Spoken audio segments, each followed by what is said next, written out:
estén bien por casa. Muy buenas tardes. Sí, buenas tardes con todos. Ahora para hablar sobre la ansiedad. Qué temita, a veces no podemos identificar cuándo se están dando estos cuadros de ansiedad, pero para ayudarte con algo, por ejemplo, te comes las uñas o de repente tienes muchas ganas de, no sé, de hacer cosas, de ir al baño, de pronto, que todo sea inmediato. Que todo sea inmediato. Como ese chico que llega y dice, doctor, vengo para mi terapia de ansiedad. Es mañana, chico. Claro, así viven, ¿no? Claro, algo así. Algo así. Bueno, algo así. Ataques de pánico, entre otras cosas que ya son evidentemente los puntos más álgidos, ¿no? Los agravantes. El cigarrillo, por ejemplo, ¿no? La ansiedad del cigarrillo. Muchas personas fuman por ansiedad. Bueno, vamos a ver pues qué es lo que sucede. ¿El alcohol también? El alcohol también. Vamos a ver qué es lo que sucede. ¿Ah? ¿Y la comida? La comida, sí, también. ¿Y cuántas cosas más? Y bueno, la ansiedad también, que es parte de otro tipo de desórdenes, ¿no? Como los que estás mencionando, por ejemplo. Bueno, vamos a presentar a nuestras invitadas. Se encuentran con nosotros el día de hoy la doctora Leslie Young. Ella es médico psiquiatra, vicedecana de la Facultad de Medicina de la Universidad de Piura. ¿Cómo estás? Bienvenida. Muchas gracias. Leslie, ¿qué tal? Y también nos acompaña el día de hoy Carmen Wurst. Ella es psicóloga y psicoterapeuta. ¿Cómo están? Bienvenidas. ¿Cómo están? Gracias por estar con nosotros. Nosotros estamos haciendo una intro entre graciosa y preocupante también, porque creo que es un tema que nos moviliza a todos, ¿no? El asunto de la ansiedad, pero me gustaría que lo definamos de manera muy simple y concreta. ¿Qué es? ¿Qué es la ansiedad? No es solamente estas ganas de hacer las cosas rápido, ¿no? Hay más allá. No, lo que pasa es que la ansiedad se puede ver de lo que dices, ¿no? Un poco el tema enfermedad, pero la ansiedad también es una respuesta ante las situaciones diarias que nos afectan, ¿no? O sea, que hay una parte que puede ser ansiedad, digamos, buena, pues la reactiva, que uno, pasa un auto y uno responde y va para atrás porque si no te puede atropellar o cosas así. Otra cosa es ya la ansiedad, pues que viene con síntomas que afecta la vida diaria, que nos afecta en el trabajo, que te hace estar de un humor que ya no hay manera de, ¿no?, de cómo estar en casa. Y entonces ese tipo de ansiedad que tiene toda una serie de síntomas y signos y una forma de diagnosticar, pues se trata normalmente con psicoterapia, como hablará Carmen, o con tratamiento farmacológico, o con ambas cosas de acuerdo a la gravedad, ¿no? O sea, hay estados o hay escalas de la ansiedad. Claro que sí, hay pues casos leves de ansiedad de la vida diaria. Uno pues está más nervioso, lo que dices tú, ¿no? Comer un poco más de la cuenta, pues no duermo. Ir antes de tiempo a la consulta. Llegar antes de tiempo, llamar al médico, estoy nervioso. Cosas normales, porque a uno le pasan cosas en la vida diaria que uno se pone pues inquieto, pues te pasa algo con la familia, en el trabajo, pues esas cosas provocan ansiedad. Y otra cosa ya es lo otro, ¿no?, que es un poco más grave y que requiere pues tratamientos más complejos. Incluso también la ansiedad como parte o componente de otro tipo de problemas, ¿no? Como por ejemplo las fobias, ¿no? Que digamos determinados tipos de fobia, ¿no? O ante determinados estímulos dispara pues los niveles de ansiedad, ¿no? Claro, y eso asusta muchísimo, ¿no? Carmen. Claro, sí, yo creo que Leslie ha dado un panorama bastante interesante y general, ¿no? Porque en realidad la ansiedad es parte del ser humano, ¿no? O sea, no es que no exista, todos la hemos sentido en algún momento, pero también hay que ver el nivel, ¿no? El nivel de la ansiedad. Entonces, hay una ansiedad que es incluso protectora del ser humano, ¿no? O sea, por ejemplo, si nosotros sabemos que vamos a ir por un sitio que es peligroso, obviamente nuestro estado emocional nos va a poner en un estado de alerta, que nos sirve para cuidarnos de que nos pase algo, ¿no? Entonces, es como esa angustia señal, ¿no? La ansiedad señal que nos da como sentido de alerta, de protección.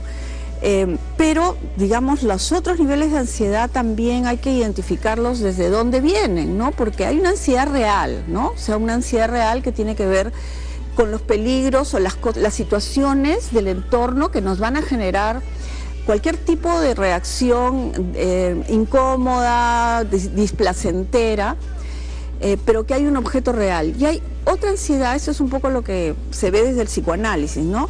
la ansiedad que tiene que ver, la neurótica, que tiene que ver ya con un conflicto interno, ¿no? Que muchas veces no nos es claro a la conciencia, estamos mal, ansiosos, inquietos, pero no sabemos por qué. Los ejemplos que tú dabas, Cecilia, ¿no? O sea, ¿por qué de repente empiezas a fumar? ¿Por qué de repente empiezas a comer demasiado?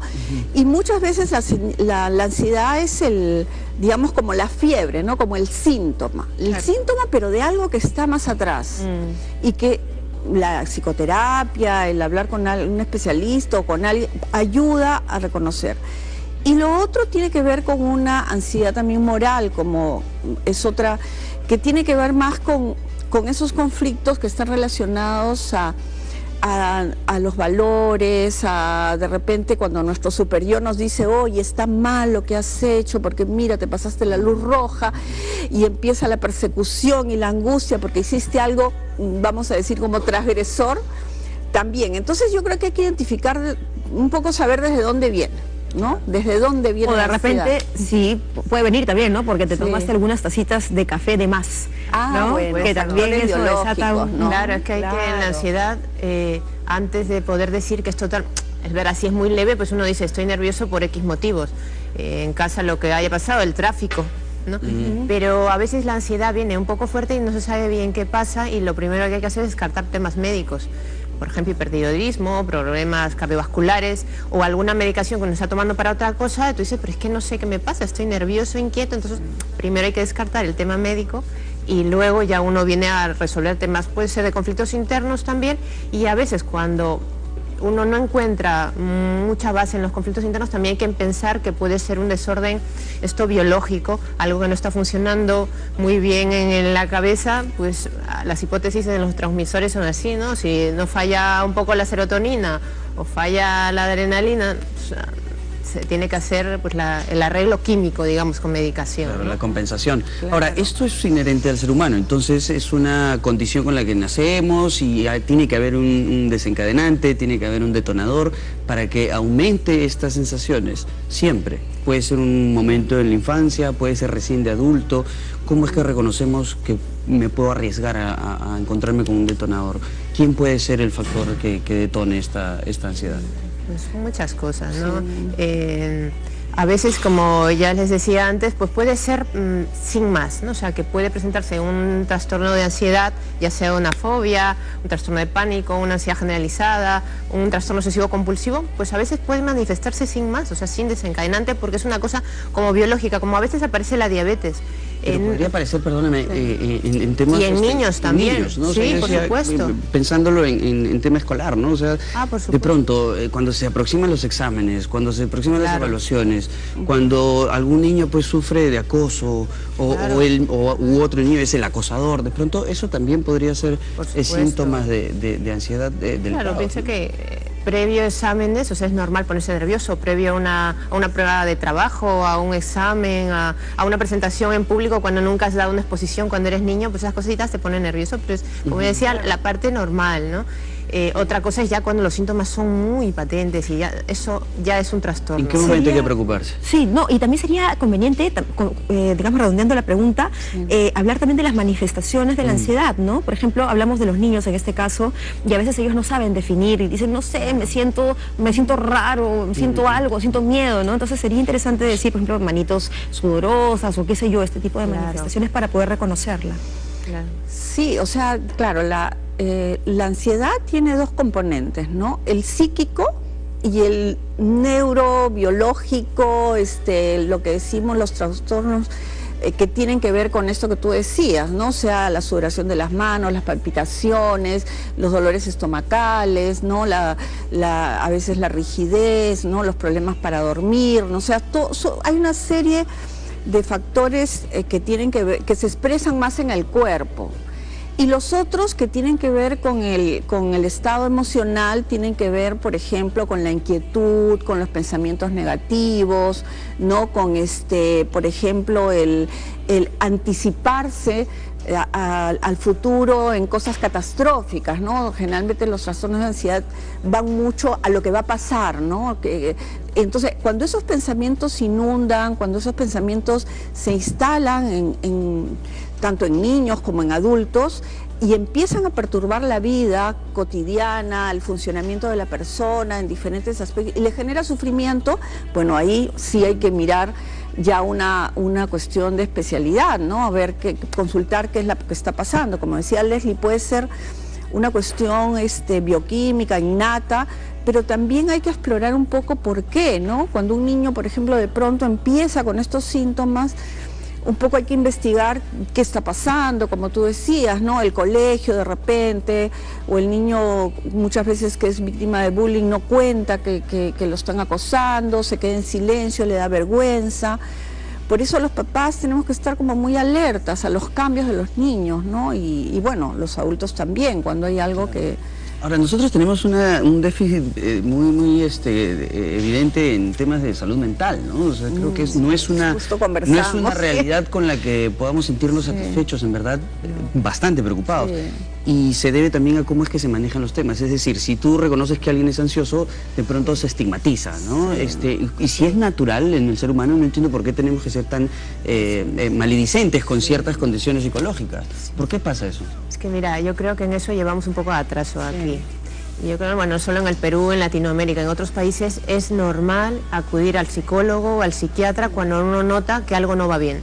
Pero lógico, claro. Es que es lógico, si uno, por ejemplo, como decías antes, el niño empieza a estar irritable, no quiere comer, le cuesta dormir, quiere estar con los papás todo el tiempo, va a la cama otra vez, algo está pasando en el colegio o con un amigo. Entonces, o los papás intentan resolverlo un poco en casa o tienen que ir al terapeuta para que, ¿no?, empiece a explorarlo de otras maneras, ya más profesionales. Entonces, eso aquí en el Perú todavía estamos un poco, yo creo que caminando, ya hay alguna ley que se ha aprobado y tal para mejorar, no sé, la atención primaria en salud mental. Hay cosas que se van dando pasitos, pero todavía nos queda mucho. Entonces, porque hay esa como fobia, ¿no? Yo voy al psicólogo, entonces estás loco, entre comillas, y eso no está bien, porque es que todos tenemos dificultades y tenemos derecho, si nosotros con una dificultad, por ejemplo, el suelo está raro y tú te haces un esguince de rodilla, ¿por qué con una dificultad en la vida diaria no vas a poder romperte un poco, hacer una ansiedad o tener síntomas depresivos? Es que es lógico.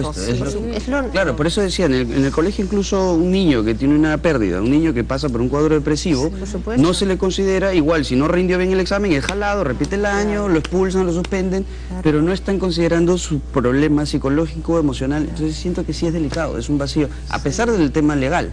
¿No? Siento que es una cuestión cultural también, ¿no? Sí. En relación al cigarro, ¿por qué algunas personas que fuman manifiestan que el fumar les calma la ansiedad?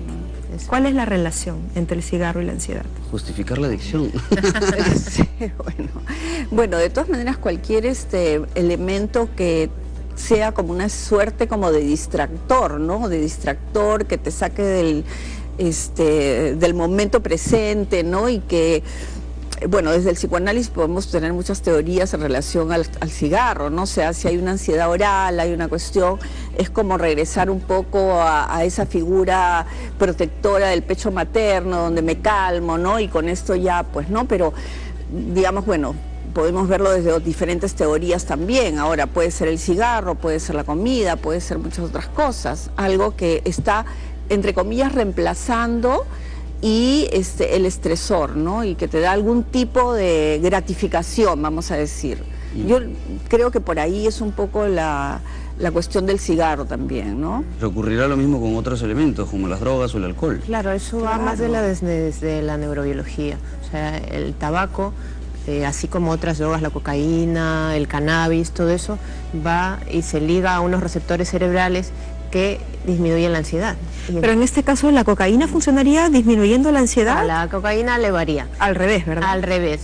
Pero, o sea, se pega a unos receptores cerebrales y ocasiona determinado efecto. Pues la cocaína al revés acelera y el tabaco y el cannabis más bien reducen la ansiedad en el mayor grupo de personas. Hay un grupo que hace el efecto contrario, pero o sea, nunca es 100% en psiquiatría las cosas, ¿no? Un grupo y el otro pequeño al revés. Claro. Pero bueno. Funciona un poco así, eso desde el psicoanálisis por supuesto que está hipotetizado así y desde la neurobiología también, ¿no? En este caso, bueno, evidentemente convendría sí tener tratamiento, ¿no? Porque evidentemente si dejamos el tratamiento tan solo en manos del cigarrillo o de cualquier otra droga, pues los resultados van a ser, la consecuencia va a ser grave, ¿no? Claro, porque se va complicando, pues, o sea, ya no es solamente un trastorno de ansiedad, sino puede ir deviniendo en una adicción, ¿no? Bueno, el cigarrillo sabemos que produce otro tipo de enfermedades, o sea, sí es cierto que si no se trabaja el tema de salud mental, a ver, estamos en el canal del Estado, ¿no? Es más costo para el Estado, ¿no? O sea, es más costo en el sentido de que esa persona deja de producir, va a generar mayor costo en los servicios médicos.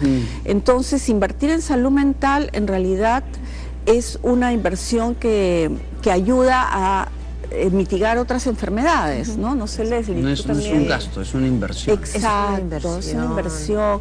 Y yo creo que es cierto que estamos dando pasitos, ¿no? Justo antes de entrar, conversábamos con Leslie de eso. Eres pequeña todavía. Que, por ejemplo, los seguros médicos, ¿no? Los seguros privados, no reconocen ni psiquiatría ni psicología. Entonces, ¿ni psiquiatría tampoco? No, no. Entonces, alguna cosa puntual nada más.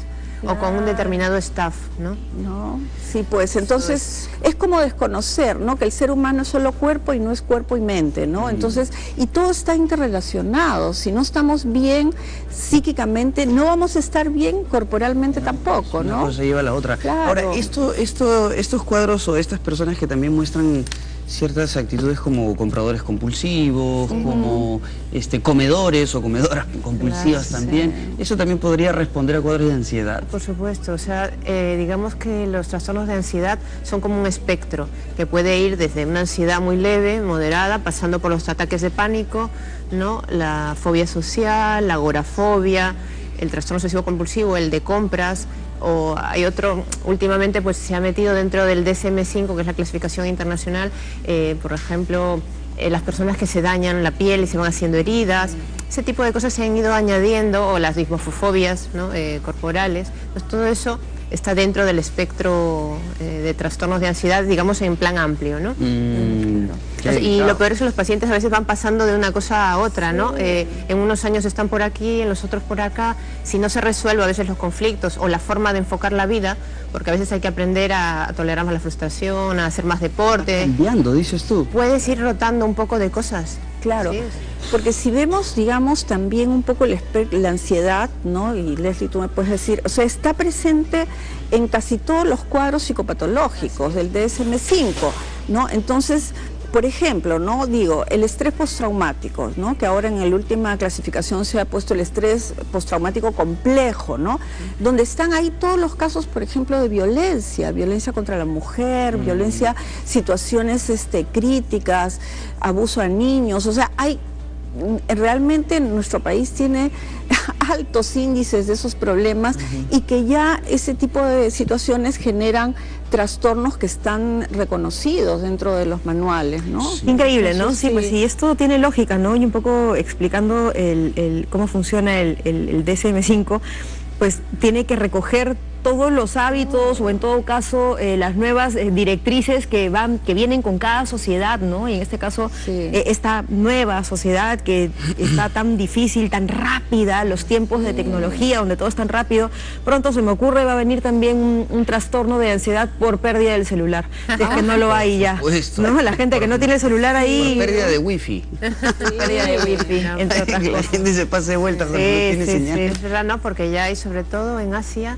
hay adicción ya a los celulares, a las tabletas y a todo esto, y claro, si les quitas haces el craving, ¿no? Es como no fumar o no ponerse una raya de algo, les quitas el celular y es, bueno, hay un ataque de pánico, una síndrome de abstinencia, ¿no? Eso es. Entran las convulsiones y los problemas. Sí. Bueno, entonces, este es un tema bastante delicado, amplísimo, hemos tratado de acercarnos pues de alguna forma a estas realidades.